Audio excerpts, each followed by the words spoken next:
In this movie, I'll show you how to correct the color balance of an image with a single click using the Camera Raw filter.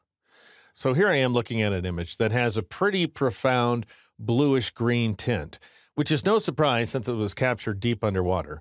But just to confirm, I'll go ahead and select my eyedropper tool, which again you can get by pressing the I key. And then I'll just click on this grouper's bright stripes, which should be neutral. And as we can see, they're anything but. I've got a hue value of 170 degrees, as well as a saturation value of 43%, which is really high. And notice if I switch over to my color wheel, I can see that a hue value of 170 degrees falls in this turquoise to cyan range. So I'll go ahead and switch back over to my image. And with the image active here inside the Layers panel, you want to go up to the Filter menu and choose the Camera Raw filter. And that'll bring up the Camera Raw interface. Now, I'll be dedicating an entire chapter to Camera Raw in this very course. But for now, I just want you to notice these temperature and tint values. The temperature value allows you to either reduce the amount of yellow in the image, which translates to adding blue to the image in the case of this image, or you can deplete blue from the image by increasing the temperature value, which after a certain point has the effect of adding this kind of yellowish orange. I'll go ahead and reset that temperature value to 0 so I can show you tint. Tint either has the effect of reducing the amount of pink or magenta inside the image. If you go too far, you're going to add a lot of green. If you want to get rid of green, you want to drag the slider in the other direction toward magenta. And then, of course, if you go too far, you're going to make the image either pinker or more purple. But an even better way to work, I'll just go ahead and zero that value out again, is to use this eyedropper right here. Notice it's called the White Balance tool, and it's made available to us in this horizontal toolbar up here at the top of the screen. Go ahead and select that White Balance tool and then click on the grouper's bright stripe in order to apply this automatic compensation.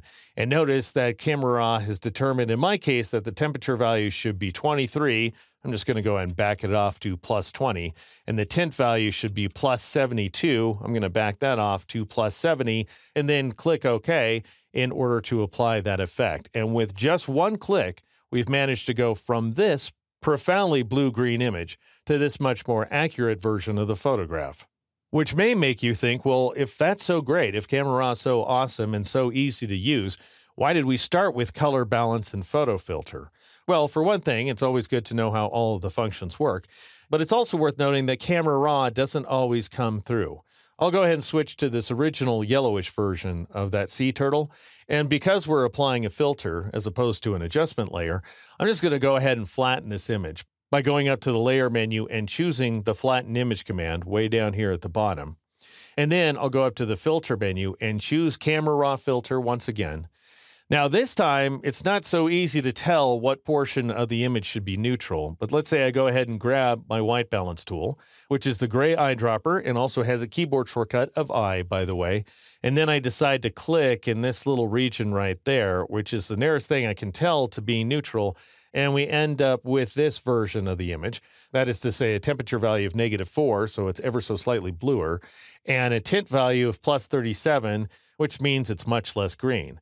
And you can experiment with other values. For example, I could click in the eye in order to make it neutral, and that makes the image extremely blue-green as we're seeing right here, which is not what I want. So I'll just go ahead and click in that area that I clicked in before, and this time I get a temperature value of -7 and a tint value of plus 31.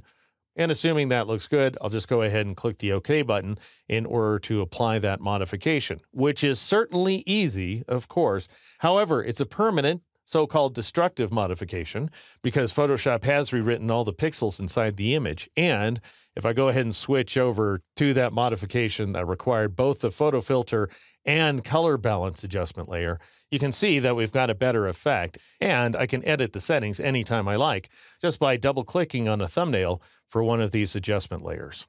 But I will tell you, there's no two ways about it. Clicking just once with that White Balance tool is by far the easiest method for color balancing images and allows us to restore this bluish-green photograph to its more natural colors.